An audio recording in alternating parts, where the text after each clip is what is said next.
പ്രിയപ്പെട്ട വിദ്യാർത്ഥികളെ, സ്കൂൾ പരീക്ഷ 23-ാം തീയതി അവസാനിക്കുകയാണ്.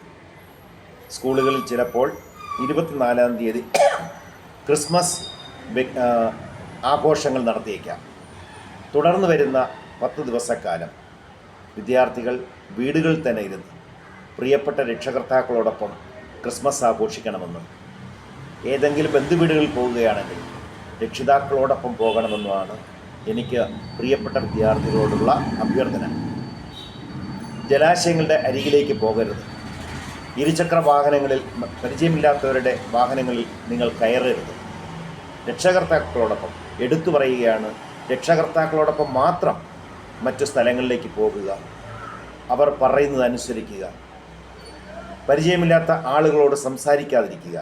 റോഡിൽ വെച്ച് സ്കൂൾ വിട്ടിറങ്ങുമ്പോൾ പലരും പരിചയക്കാരായി അടുത്തേക്ക് വന്നേക്കാം.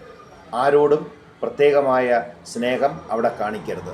രക്ഷകർത്താക്കൾ പറയുന്നതനുസരിച്ച് മാത്രം നിങ്ങൾ പ്രവർത്തിക്കണം. ഈ അവധിക്കാലം നമുക്ക് പ്രിയപ്പെട്ട വിദ്യാർത്ഥികൾക്ക്, പ്രിയപ്പെട്ട വീട്ടുകാർക്ക്, പ്രിയപ്പെട്ട വിദ്യാർത്ഥികളുടെ നാട്ടുകാർക്കും മുഴുവൻ സമയം സന്തോഷമുണ്ടാകുന്ന അവധിക്കാലമാകട്ടെ എന്നാണ് ഈ ക്രിസ്മസ് ആഘോഷവേളയിൽ ഞാൻ നിങ്ങളോട് പറയുന്നത്. എല്ലാവരും നന്നായിട്ട് ക്രിസ്മസ് ആഘോഷിക്കുക, നന്നായി നല്ല വിദ്യാർത്ഥികളായി മാറുക, നമ്മുടെ രാജ്യത്തിന് മാതൃകയാകുന്ന വിദ്യാർത്ഥികളാകുക, നമ്മുടെ സമൂഹത്തിന് നന്മ ചെയ്യാൻ കഴിയുന്ന വിദ്യാർത്ഥികളായിട്ട് മാറുക എന്ന ചെറിയ ഒരു ഉപദേശം മാത്രമാണ് ഞാൻ ഈ വർത്തമാനത്തിലൂടെ പ്രിയപ്പെട്ട വിദ്യാർത്ഥികൾക്ക് നൽകുന്നത്. എല്ലാവർക്കും നല്ലത് വരട്ടെ. Thank you.